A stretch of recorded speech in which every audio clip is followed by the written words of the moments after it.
Oi, gente, tudo bem? Sejam bem-vindos ao Estatisticast. Eu sou a professora Fernanda Maciel e esse é meu podcast de estatística e dados. A proposta aqui é trazer convidados que falem sobre as mais diversas áreas de dados. Você que está entrando nessa área em transição de carreira, ou você que já trabalha com dados há muito tempo e quer aprender mais, quer se atualizar, eu trago profissionais que se destacam no mercado. A convidada de hoje é a Fernanda Fácia. Ela é consultora de growth e mentora de profissionais de marketing e performance. Fernanda, seja muito bem-vinda ao Statisticast e com suas palavras se apresente aí para o pessoal. Ah, maravilha, Fer. Vai ser aqui um papo de Fernandas, né? Mais uma vez aqui, maravilha. Então, sim, eu trabalho, né? Eu sempre tive uma interação muito grande com a área de analytics, com a área de análise de dados. Então, né, vou até dar mais detalhes. Eu comecei a minha carreira muito na parte de data science, na parte de risco de crédito. Já faz ali quase uns 8 anos isso, e depois eu fui evoluindo em outras partes do negócio, né? Então, comecei a trabalhar em empresas, né, no começo da minha carreira, como 99, trabalhei no Itaú, depois eu fui para o Nubank, e do Nubank que eu fiz assim uma transição bastante interessante, que foi sair muito da parte ali da análise do risco de crédito, na parte do data science, e mais para a parte do business analytics mesmo, né, que foi aí a parte que eu comecei a trabalhar mais em aquisição de clientes, comecei mais a trabalhar na parte de growth. E desde então não saí, então sempre trabalhei nessa parte mais analítica do marketing, trabalhei no Brasil, trabalhei no exterior também. Então, quando abrimos ali a operação mexicana do México, eu trabalhei nessa parte mais analítica, trabalhei em outros países também, como os Emirados Árabes também, sempre muito com esse aspecto, né? Como trazer ali análise de dados, né? Decisões data-driven, para você conseguir vender mais e vender ali de forma sustentável. Ai, que legal essa experiência super diversa, né? Não só em países internacionais, mas países com culturas totalmente diferentes. Mas antes da gente começar a entrar mais nesses detalhes, saber sobre a sua carreira, vamos começar do começo. Você que é profissional especialista em growth, explica para o pessoal o que que é o growth. Então, né, o growth ele tem uma definição muito que é basicamente você entender de forma científica e propor de forma científica otimizações para você aumentar ali o crescimento da base de clientes, a lucratividade da base de clientes, aumentar a retenção. Então, growth é muito o que é a tradução do growth? Crescimento, né? Você crescer. E aí você pode crescer número de clientes, você pode crescer retenção, você pode crescer receita. Então, existem várias coisas que você pode crescer para manter o seu business sustentável. Mas como que você vai fazer esse crescimento? Você vai fazer esse crescimento através de alavancas de crescimento que você pode otimizar. E essas alavancas, elas podem ser desde, por exemplo, canais de marketing novos que você vai testar, ou melhorar processos já existentes. Então, por exemplo, você tem ali um processo de um website que você manda documentos, como que você otimiza esse processo? Mas para você descobrir o que que você vai mexer e como você vai mexer, o growth ele prega muito esse pensamento científico, que ele é um pensamento de hipótese. Então, toda a otimização que você for fazer, todo experimento, ele tem que ser fundamentado em provar uma hipótese ou não. Assim, então, essa hipótese realmente é isso que eu estou vendo? Não, não é isso, mas tudo é muito baseado em dados. Então, a gente fala que o growth é como se fosse ali cientistas de crescimento ali na empresas que vão fazer ali experimentos com dados, que vão fazer as análises para ver se as hipóteses que eles estão propondo são verdadeiras ou não. Então, é muito essa abordagem científica que a gente tem. Usando estatística pura para fazer com que uma empresa cresça e melhore suas métricas, né? E como é que você entrou nesse mundo? Como é que você começou a sua carreira? Ah, sim, foi muito. Eu sempre tive muito essa questão de entender muito sobre o marketing, sobre vendas. Só que eu pensei assim: ah, não. Eu sempre gostei muito também de matemática, sempre gostei muito dessa parte analítica. E eu falei assim: não quer saber? Eu vou fazer engenharia, eu vou trabalhar no banco, como muitos engenheiros no Brasil fazem, né? E aí eu comecei a perceber que tinha como aplicar tudo aquilo que era mais analítico na área de marketing também. Então, quando eu comecei na área de data science, assim, qual que era o meu foco em aprender Data Science? Era muito para trabalhar em risco de crédito. Eu sempre gostei muito dessa questão de, né, vamos entender quais são as coisas que fazem uma pessoa, né, além da questão da inadimplência, né, pagar ou não pagar a fatura, essa questão do desenvolvimento de modelos. Fui entrando nisso, fui fazendo isso, fui trabalhando no setor financeiro disso. Só que aí eu comecei a perceber uma coisa. Quando você vai criar um modelo, né, e você vai verificar ali se o modelo funciona ou não, para esses modelos de crédito, né, você precisa ter muito dado para treinar os modelos. E a outra coisa, quando você vai avaliar isso, às vezes você demora alguns meses para você ver se o seu modelo realmente funcionou ou não, né? Se aquele target que você falou que ia acontecer realmente aconteceu. Principalmente na questão de inadimplência, né? Porque você imagina que se você está falando de um empréstimo pessoal ou de um cartão de crédito, você vai esperar a fatura da pessoa fechar. Depois você vai ter que esperar o tempo para ver se a pessoa vai pagar. Ali, aí o seu target é, a pessoa entrou para o Serasa, supondo aqui. Até a pessoa entrar no Serasa, vai demorar um tempo, até aquele tanto de gente entrar no Serasa. Então, vai demorar um tempo até você conseguir fazer melhorias muito grandes no modelo e ver se aquela melhoria funcionou. E eu estava buscando algo até mais dinâmico que isso. Eu falei, nossa, meu, tem tanta coisa aqui interessante que eu posso usar em outras áreas do conhecimento. Por exemplo, essa questão estatística eu posso usar para fazer experimentos para ver que e-mail é um e-mail que performa melhor ou não, que criativo performa melhor ou não. Criar ali muito previsões assim de lucratividade de clientes ali que estão chegando. E aí foi por isso que eu comecei a me interessar muito mais pelo marketing. E naquela época, o Nubank ele estava crescendo de forma orgânica só. Aí eles falaram assim: bacana, a gente está crescendo de forma orgânica, mas o crescimento tem que ser muito mais pronunciado. Então, nós não vamos só fazer crescimento orgânico, que é crescimento por indicação. Nós agora vamos fazer crescimento através de campanhas de marketing pago. A gente vai começar a fazer campanha em Facebook, vai testar canais, vai fazer experimentos. Então, a gente precisa de gente assim para montar essa área. E eu entrei muito na área de growth muito por causa disso.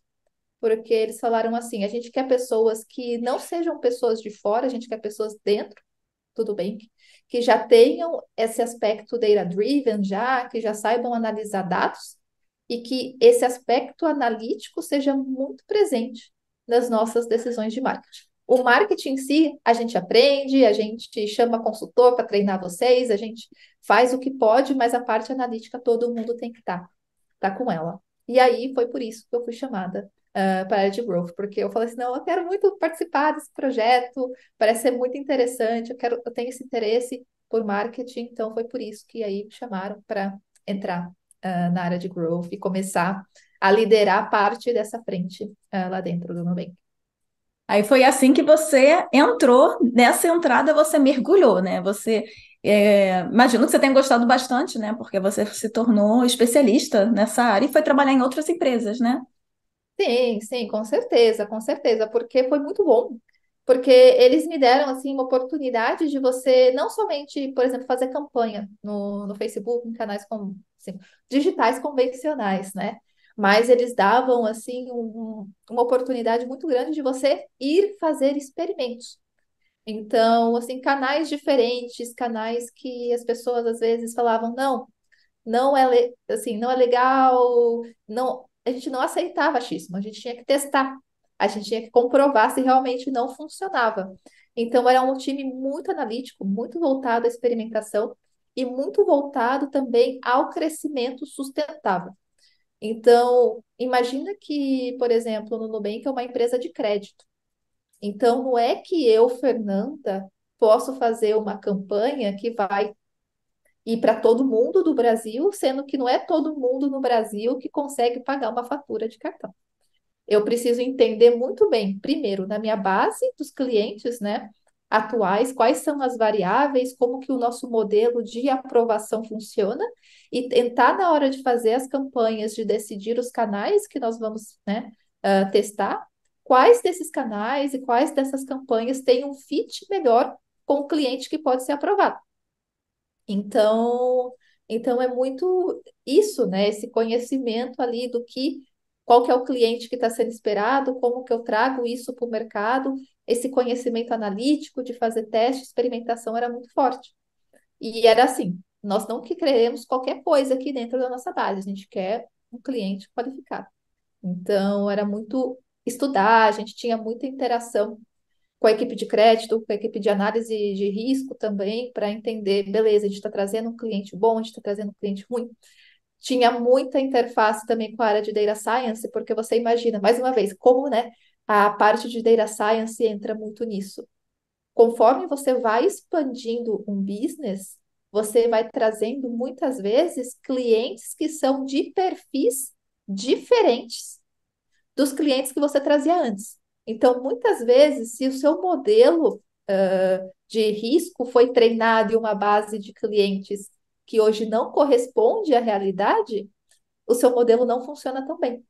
E em instituição financeira, isso se traduz em inadimplência maior, tentar arrumar ali, né, as coisas para tentar agora que os clientes estão chegando, né, vamos treinar com os clientes novos que estão chegando também.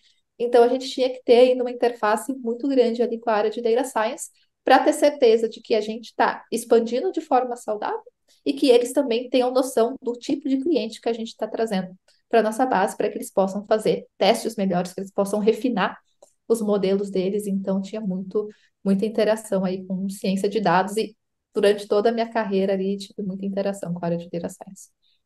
Nossa, muito legal. Engraçado que a gente tem nas nossas carreiras algumas coisas similares, além do nosso nome, né? Eu também trabalhei com risco de crédito, eu também trabalhei com área de marketing, e quando eu fui fazer faculdade, eu não, né, não sabia que tinha uma aplicação estatística ali para o marketing, como foi o seu caso. Eu fui fazer engenharia, que é, digamos, uma profissão abrangente, né? Você pode trabalhar em vários lugares. E no meu caso, eu fui fazer estatística, mas eu nem sabia que podia aplicar em marketing, né? Mas quem me conhece Uhum. sabe que eu sou uma senhora de idade, naquela época não tinha muita informação, não tinha o YouTube como é hoje, mas enfim, então achei interessante algumas similaridades.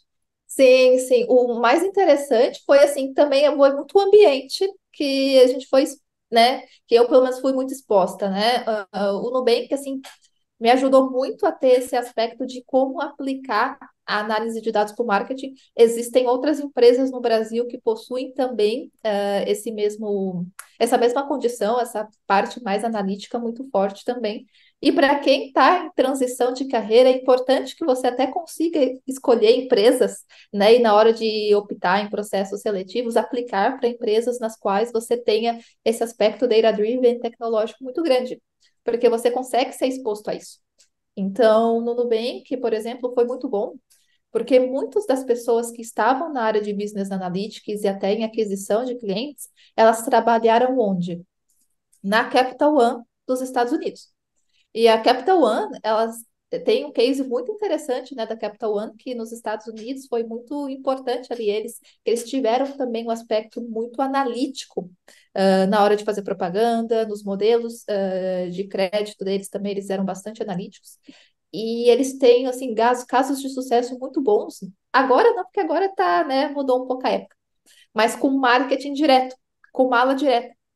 Então, eles enviavam cartas para as pessoas, né, fazendo ofertas, só que é aquilo, né, não enviava carta para todo mundo, eles tinham toda uma base ali de conhecimento, né, dos Estados Unidos, dos CEPs, renda por bairro, essas coisas assim, então eles conseguiam muito entregar a carta para uma pessoa que teria a condição de pagar a fatura em determinados, né, estados, em determinadas regiões, a frequência que eles deveriam mandar a carta, então para cada região, eles testavam frequências diferentes para ver até que ponto que você conseguia converter o maior número de pessoas e ainda tinha lucro.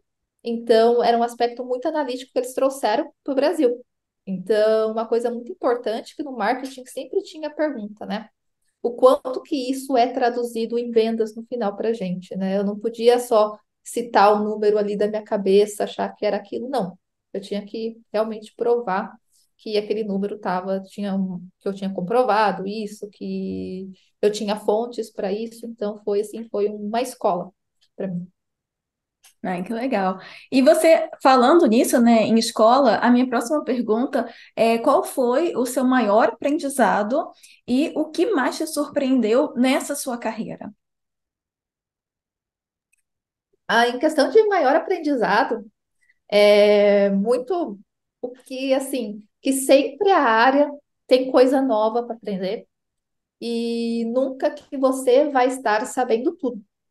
Então, eu tenho vários exemplos, mas, por exemplo, na expansão do México que nós fizemos, assim, a gente pensava que ia ser simplesmente replicar o que o Brasil tinha feito, o caso de sucesso do Brasil, e falar assim, beleza, só traduzir aí para espanhol, trocar a foto das pessoas, dos brasileiros por mexicano e acabou, pronto, vai Tá resolver. pronto. Só que não, só que não. Assim, é muito também entender que por mais que uma marca, que uma empresa seja muito estabelecida em um local, quando você vai fazer expansões internacionais, existem muitas coisas que precisam ser muito adaptadas para a realidade do país, e é algo que a gente talvez não estava contando tanto. Então, no México, em relação a canal que a gente tinha que fazer, em relação à mensagem, então, assim, no Brasil a gente focava muito em mensagens de pessoas assim, você, né, você sem burocracia, você pode fazer tudo sozinho. Ali funcionava bem, no México eram algumas coisas diferentes, né? No México também era muito engraçado, porque, assim, o país, assim, ele vem muito também de cultura diferente da nossa, apesar de ser Latinoamérica, existem algumas diferenças culturais. Então, por exemplo, diferenças na conversão entre homens e mulheres para o produto financeiro.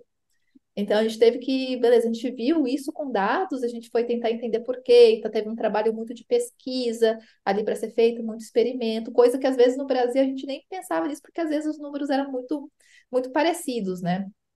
Entre as quebras que a gente fazia por demografia, região, essas coisas. Então, são coisas assim, você nunca vai saber de tudo, sempre vai ter algo para você aprender. Não adianta acreditar que você replicar o mesmo trabalho numa área, na outra vai funcionar. Acredito que foi ali um dos maiores aprendizados que eu tive. E outra coisa também, contando em aprendizado, muito assim, não adianta você somente ser a pessoa ali que manja dos números, que manja da técnica, se você não divulga isso para as outras pessoas. E quando eu falo divulga, não é necessariamente fazer conhecimento, assim, postar no LinkedIn. É você divulgar para sua empresa os trabalhos que você está fazendo e por que que é importante. Então, marketing pessoal dentro do trabalho é algo que as pessoas no começo não olham, principalmente na parte de carreira técnica. Então, as pessoas, eu quero ficar aqui só fazendo o meu modelo, quieto, não quero falar com ninguém, não quero falar com seres humanos, e acabou. Só que para você crescer na carreira, você sim precisa comunicar o seu trabalho, mostrar o valor do seu trabalho para as outras pessoas, e muitas vezes essas pessoas não são técnicas. Então, sair ali da zona de conforto, interagir com as pessoas, né, assim, dar visibilidade do seu trabalho, mostrar o quanto é importante, ser disposto a explicar o que você está fazendo para uma pessoa que às vezes é leiga, mas para mostrar que o seu trabalho tem valor, que você pode ajudar a pessoa é muito importante. Eu consegui crescer muito rápido na carreira, muito por causa disso. Assim, eu falo assim que em questão de assim, quando eu estava nessa parte de data science, fazia ali meus modelos, fazia ali meus códigos, assim, os meus códigos eram bons, mas não é nada que, nossa, é um gênio da programação que fez, assim, sabe? Eu sou uma pessoa bem honesta, bem transparente com isso. Mas o que que eu fazia muito? Eu gostava muito de interagir com as pessoas e entender o problema delas. Então eu conversava, assim, então eu ia em muitas reuniões, eu sempre estava apresentando sobre o trabalho, eu sempre estava conversando com as pessoas, então isso me ajudou também ali a entrar em áreas mais estratégicas, mais de gestão, muito mais rápido do que se eu tivesse só na minha ali fazendo o meu código na minha caverna. Essa é uma ótima sugestão, né? Falar, as pessoas não pensam sobre se divulgar o marketing pessoal, né? O próprio branding, e é uma habilidade que pode ser treinada, como toda habilidade, né? Você pode treinar, mas eu tenho vergonha, eu não sei falar. Só o fato de você saber falar, traduzir o seu trabalho técnico para uma pessoa não técnica já é uma habilidade, né? E é importante você falar sobre isso. Então, tem que pensar nisso também. Você que se comunica com o seu cliente, você que se comunica, de repente, com o seu chefe, né? Assim, em termos técnicos, tem que pensar também no seu marketing pessoal. Achei bem legal isso que você falou. Exato, exato. E eu vi muitos colegas que, assim, são brilhantes, que são, assim, pessoas que falam, nossa, essa pessoa inegavelmente sabe muito. Só que elas muitas vezes ficavam para trás. Por quê? Porque elas às vezes não queriam se expor, às vezes elas tinham vergonha, às vezes não queriam divulgar o trabalho, porque é muito confortável, principalmente para a gente que trabalha em área técnica, ficar ali na nossa casinha, na nossa caverna, sem falar com ninguém, assim, coloca ali o fone, esquece do mundo lá fora. É maravilhoso. Eu gosto muito disso. Eu falo assim, nossa, adoro ficar aqui na minha casinha, fazendo meus códigos, fazendo minhas coisas, minhas análises, só que o mundo não é assim, o mundo é um coletivo, né? E a gente tem que aprender a lidar com o coletivo, porque senão as outras pessoas vão lidar por nós. Então, eu falo assim, se você não se, né, não aumenta a sua visibilidade, a outra pessoa vai aumentar a visibilidade dela e aí você vai estar, né, coberto. Então, é muito assim, investir realmente nesse marketing pessoal. E não é para ficar sendo só falador, assim, tipo assim, porque eu não tenho tendência para ser falador, eu não sou essa pessoa. Não é questão de ser falador, né? É uma questão muito mais de você demonstrar interesse genuíno de ajudar as pessoas, fazer com que as pessoas entendam mais o valor do seu trabalho. E para isso não precisa de palco, né? É muito você realmente chegar ali nas pessoas, né, que interessam, que estão preocupadas ali com o seu trabalho, que você pode ajudar e falar mais sobre isso, assim. E é isso. E como você vai desenvolver, isso é praticando, é exposição. Não adianta você ficar estudando a teoria, ler vários livros de, como, né, vou influenciar as pessoas, se na prática você não pratica, né? Como todo conhecimento. Você tem que ali fazer ali a terapia da prática mesmo, né? Vai lá, talvez nas primeiras vezes pode ficar parecendo estranho, fala, nossa, mas eu nunca fiz isso, que estranho. Mas depois, com o tempo, vai ficando mais normal, mais Isso é muito natural. importante, sabe, Fernanda? Porque tem muita gente que fica, porque fulano, não, eu trabalho melhor que o fulano, eu faço isso melhor, mas ele conseguiu uma promoção. Mas, como você falou, nós somos um coletivo, né? O nosso trabalho não é só a parte técnica, né? E essa parte de comunicação, de lidar com as pessoas, é muito importante. Claro, eu não estou falando daquelas pessoas que fazem alguma coisa errada para se promover, mas tem gente que está fazendo certo, mas ela está fazendo o por fora da parte técnica também.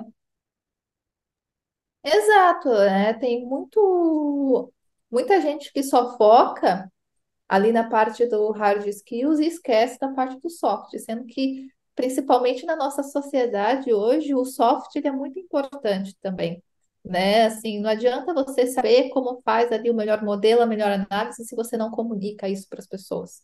Então, tem esse aspecto também da transmissão de informação que as pessoas têm que aprender. E é muito importante falar isso, porque realmente eu escuto várias reclamações de gente falando, nossa, mas porque eu sou muito mais competente que o fulano, e fulano foi promovido, por que que eu não fui? E grande parte das vezes é muito porque essa pessoa que você achava que não era tão competente, ela tinha habilidades ali, soft skills, que ajudaram que ela fosse ali ter uma visibilidade melhor. Então, é vender o nosso peixe, assim. Conselho meu eu sempre falo, estude, se prepare, né? Tecnicamente, tenha cara de pau. Então, assim, você vê oportunidade lá, não tem vergonha, vai lá e se expõe mesmo, faça a propaganda do seu trabalho e também desenvolva essas soft skills. Eu acredito, assim, que se for um conselho para as pessoas que estão no começo de carreira, seria isso. Eu também quero puxar um gancho no que você falou do seu maior aprendizado, né, quando você fez o trabalho no México, porque isso é muito importante também das pessoas terem em mente. Tem muita gente que me acompanha por aqui, que está em transição de carreira, muita gente que quer trabalhar fora. Então, tem essa questão da internacionalização da empresa, né? Isso é um grande tópico em áreas de estudo, que é a empresa ela precisa se adaptar ao novo local. E tem vários exemplos, vários estudos de caso, né? Estudo de caso de empresa que lançou um produto, empresa brasileira lançou um produto em Portugal com um certo aroma, né, um perfume com certo aroma que em Portugal, eles não usariam aquele perfume com aquele aroma porque remetem para eles produtos de limpeza. Então, né, você tem que estudar. No caso, né, a empresa deveria ter estudado o mercado de Portugal antes de lançar aquele perfume, né, porque as pessoas não iriam usar. Então, falando, né, você como profissional que quer trabalhar para fora, para não ficar restrito na sua mentalidade do Brasil. Claro, você tem a sua experiência já, que você deve sim usar, mas converse com pessoas, né, se atualize sobre aquela área e, principalmente, o que a Fernanda vem falando aqui, use os dados, né, para você aprender, porque a gente realmente toma decisões baseadas em dados, é o que pode trazer informações para a gente. Isso aconteceu também quando você trabalhou nos Emirados Árabes? Nos Emirados Árabes foi algo também bastante curioso, assim, porque foi completamente diferente o modelo de negócio que eu estava acostumada. Aí eu mudei de país, mudei de modelo de negócio, mudei de tudo. E foi bastante interessante, porque daí a empresa que eu trabalhei nos Emirados Árabes, a gente tinha uma proposta de, enfim, fazer algo que fosse 100% self-service, que você não precisava falar com ninguém, que você era de financiamento, é uma startup de financiamento imobiliário, então nos Emirados Árabes há muito essa questão, né, de investimentos ali em real estate, ali comprar apartamento, comprar imóvel, até porque você pode ganhar ali cidadania se você tem ali um certo número de imóveis investidos lá. Então, é uma área bem quente lá. E a gente pensava muito que, beleza, se a gente criasse algo que fosse totalmente self-service, que a pessoa isse lá, não precisasse falar com ninguém, ia ser, tipo assim, a solução dos problemas. E assim, e era muito por quê? Porque a gente estava com uma mentalidade muito da América, da Europa, de que a gente às vezes não quer falar com ninguém.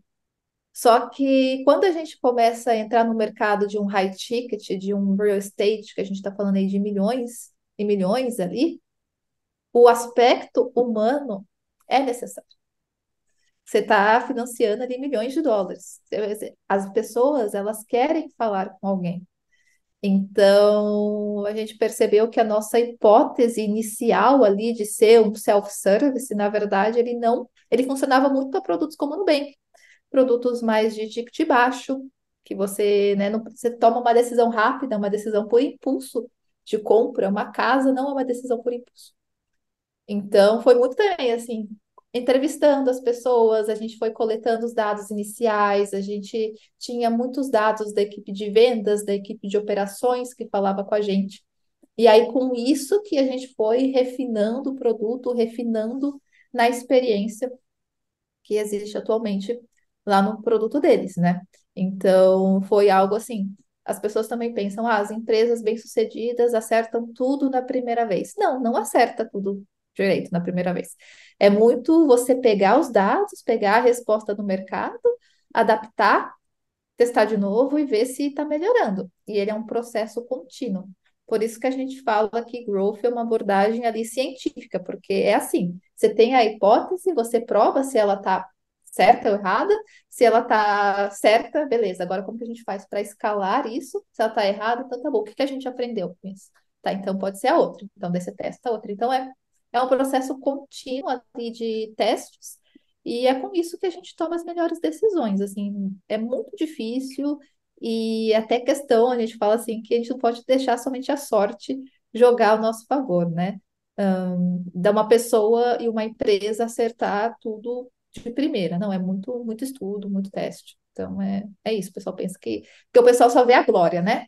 O pessoal só vê a glória, só vê ali o povo feliz, né? Só que antes do povo feliz teve muita tristeza, muito teste mal sucedido, muita frustração, muita cicatriz de guerra ali, teve muita coisa antes daquilo se tornar realidade. E até na minha carreira é assim, né? O pessoal olha, nossa, né, carreira ali bem sucedida, mas já levei vários nãos na minha vida, já levei bastante crítica também, então assim, faz parte do processo. E agora, falando aqui para nossa audiência, o que você já falou várias coisas interessantes, né? A questão do marketing pessoal e tal, mas de uma forma geral, o que que você falaria para pessoas que querem trabalhar no mercado de dados? Eu acredito que, assim, para o mercado de dados, tem muito a questão de entendimento ali do negócio. Então, pegar assim, por exemplo, eu vejo muita gente que quer fazer uma transição de carreira para a área de dados e essa pessoa às vezes acha que tem que começar tudo do zero. E, na verdade, um dos grandes componentes, principalmente quando você está falando do Business Analytics ali, é você aliar conhecimento de dados, conhecimento da técnica, conhecimento dos fundamentos, ferramentas, com o conhecimento do negócio. E se você já tem um conhecimento do negócio em uma certa área, você pode usar isso a seu favor, já que o conhecimento do negócio você já tem, e depois somente ir aplicando os conceitos técnicos naquilo que você faz no dia a dia. E as pessoas às vezes não enxergam isso, elas pensam que às vezes você fazer essa transição é algo que ela tem que largar tudo, é algo que a pessoa tem que começar do zero. E eu falo, se você tem experiência de negócio, você não está começando do zero.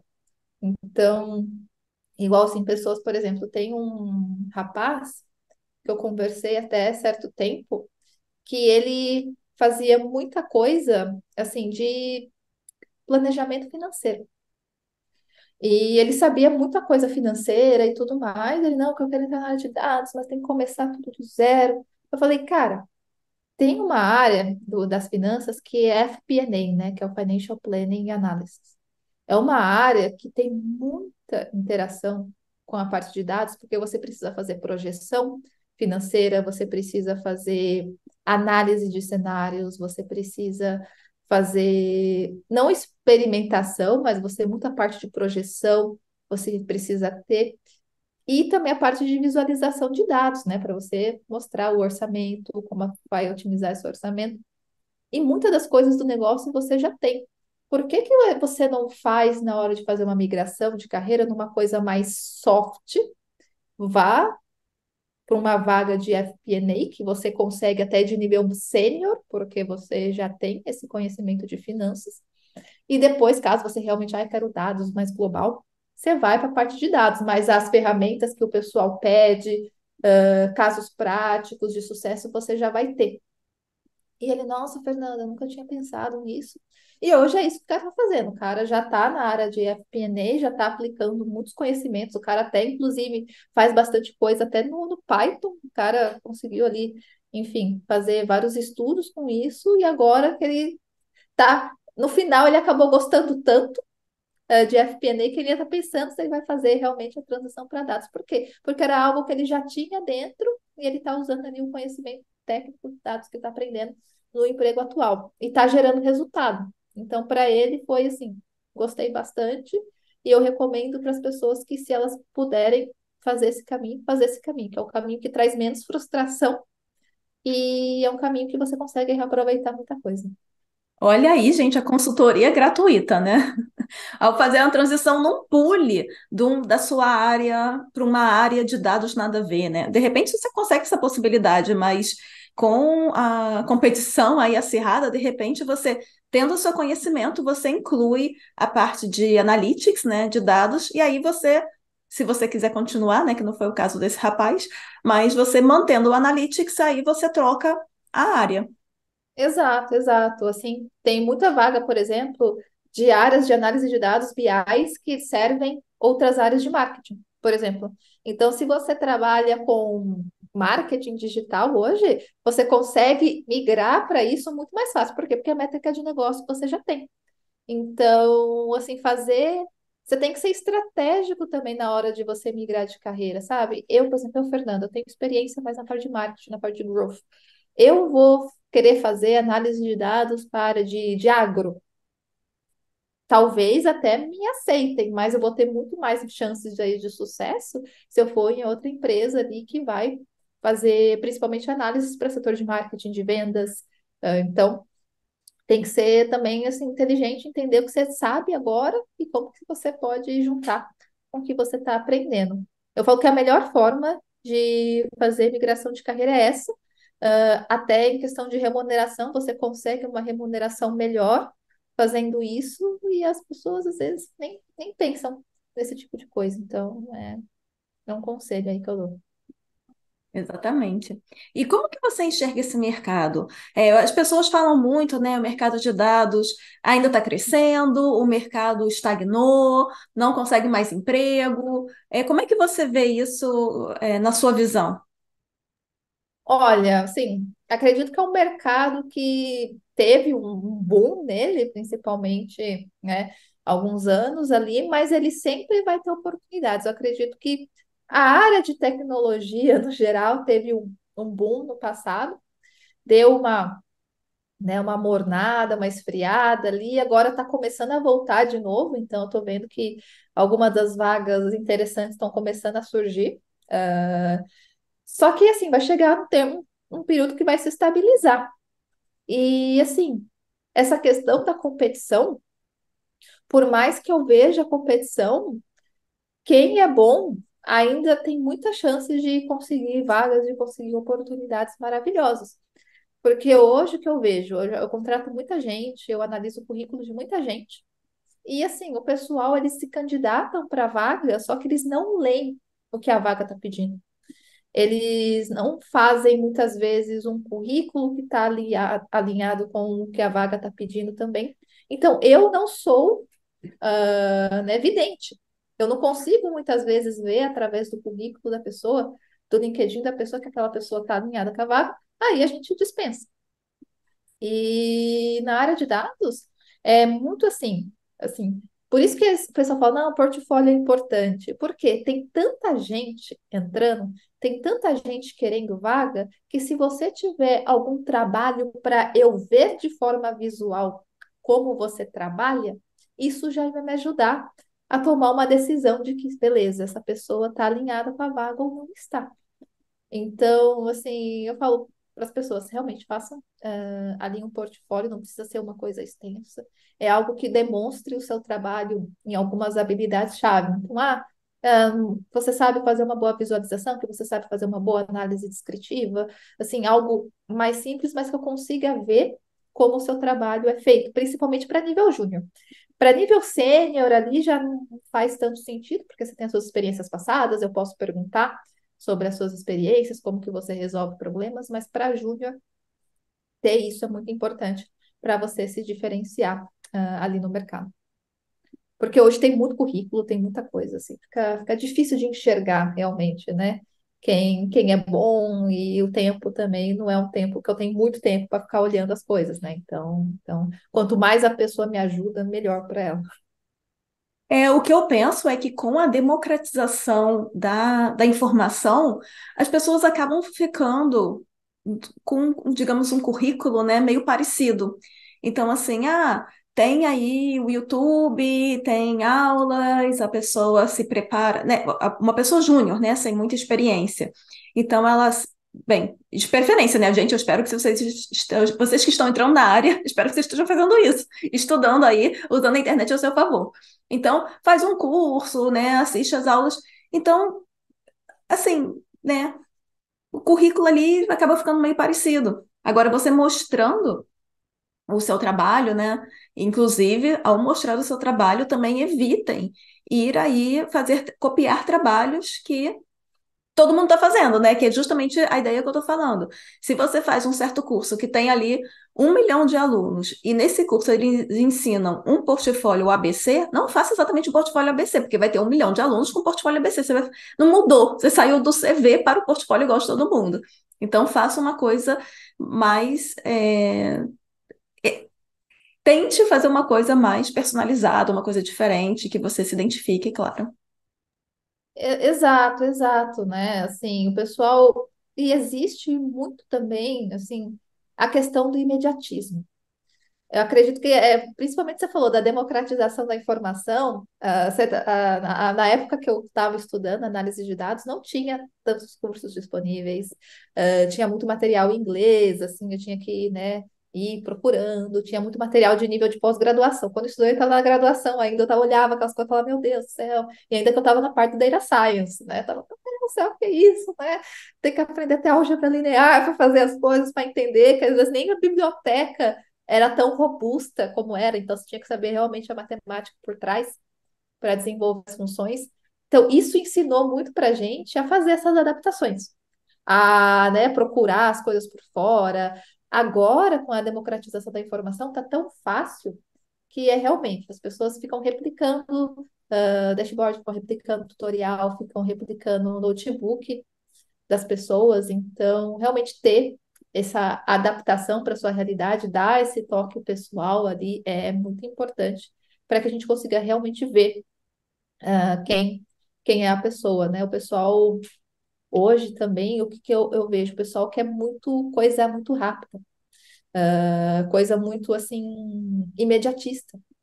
Então, eu lembro que antes eu tinha um curso de formação para análise de dados e vinha um pessoal que eu até falava, gente, olha, não, não, vai no gratuito, nem compre o meu curso, que era muita gente que, por exemplo, tinha um mês de seguro-desemprego e aí falava, não, vou usar isso para comprar o seu curso, mas é aquilo. E ainda falava para mim ainda, olha, se eu não conseguir emprego em 30 dias, eu vou passar fome. Aí eu falava assim, então nem compra o meu curso. Porque, assim, primeiro, eu acho uma tremenda desonestidade gente que fica prometendo um tempo específico. Então, porque você vai garantir vaga em 30 dias, 60 dias, porque existem variáveis que estão fora do nosso controle. Então, como educadores, existem variáveis, assim, a gente entrega o programa, a gente resolve dúvidas, a gente faz de tudo, mas existem coisas que estão fora do nosso controle. O mercado, a soft skill da pessoa diante do recrutador, a gente pode até ajudar, mas na hora lá do vamos ver, tem gente que simplesmente ignora tudo. Então, assim, acredito que por mais que a informação foi disponibilizada, a pessoa tem que ter essa função de beleza. Como que eu posso me diferenciar dos demais, criando portfólios, e também não esquecendo que tem que ter paciência e tem que ter persistência nesse processo. Quando eu fui fazer, enfim, minha transição, quando eu entrei na área de análise de dados, mas na parte de data science, não foi na primeira entrevista que eu passei, foram vários processos. Muita gente não sabe, mas no Nubank, eu apliquei na primeira vez na vaga de BA no Nubank, eu fui rejeitada. Um ano depois, eu apliquei de novo. Então, foi um processo, teve uma certa resiliência de entender, beleza, não deu dessa vez, mas o que eu posso fazer para melhorar depois? Então, não foi a imediato, entendeu? E é isso muito que as pessoas também têm que saber. Uma transição de carreira é algo que leva um certo tempo. E é normal. A questão é que quem vai ser ali, né, persistente, esforçado o suficiente para conseguir ali ter uma consistência, né? E é isso, quem tem consistência tem chances muito boas aí de sucesso, mas é isso, não esperar milagres em tempo recorde, que isso não existe. Excelente. E agora, além de todas essas dicas que você deu, eu queria que você deixasse uma sugestão de livro e também de uma pessoa ou um canal que te inspirou demais e também, assim, inspirar os nossos ouvintes aqui. Ok. Sobre livro, né? Livro, eu gosto muito de um livro de growth, na verdade, né? Vamos colocar livro de growth, que é o Hacking Growth, que ele é como se fosse do Sean Illes, que é um dos pais do Growth ali, que ele mostra toda a metodologia do Growth Hacking. Ele mostra como empresas de sucesso, como por exemplo o Dropbox, começou a fazer essa iniciativa de growth, essa parte do crescimento viral, o que que você mede, então como você conduz os experimentos, como que você pode implementar isso na empresa. Então é uma bíblia do growth que eu recomendo assim que as pessoas vejam, que se interessam para a área de growth, aí eu quero saber como que é isso. Leiam esse livro, porque ele é um livro que, para mim, assim, ajudou muito quando eu estava no começo. E eu queria entender como que aplicar isso no meu trabalho, nas empresas que eu estava trabalhando. Então, é um livro muito legal. Inclusive, eu tenho esse livro na minha cabeceira, que eu não tenho, não estou em casa, mas eu tenho esse livro ali e eu falo para todo mundo, leia, que ele é muito importante, né? Em relação a canal do YouTube, eu vou falar para você que eu não vejo tanto YouTube, na verdade, na questão de análise de dados. Como que eu aprendi? Eu aprendi muito na plataforma do Coursera. Eu usava muito a plataforma do Coursera. Um dos cursos que me marcaram lá era o curso em R da Johns Hopkins, que foi o que eu fiz para entrar na área, assim, é em R, na verdade, então é tudo ciência de dados com R. Eu comecei, muita gente começa com Python, né? Eu comecei com R, e assim, foi um curso que me abriu bastante portas, não é um dos cursos da linha dos mais fáceis, mas assim, foi com emoção e para mim foi uma grande fonte de inspiração, porque foi o que fez eu depois procurar outras coisas em outras biografias, em outros cursos, conversar com outras pessoas também. E agora é a hora do jabá. Deixa o convite para o pessoal conhecer o seu trabalho, conhecer o que você divulga sobre o seu curso. O espaço é seu. Ah, maravilha, maravilha. Então, hoje, né, assim, o que que a Fernanda faz hoje e como que a Fernanda está contribuindo para esse mundo aí do analytics, né? Então, basicamente, eu treino profissionais ali da área de growth, vendas, produtos digitais que queiram se tornar mais analíticos, que queiram estar ali a par e saber implementar as técnicas de análise de dados voltadas ali para marketing e vendas.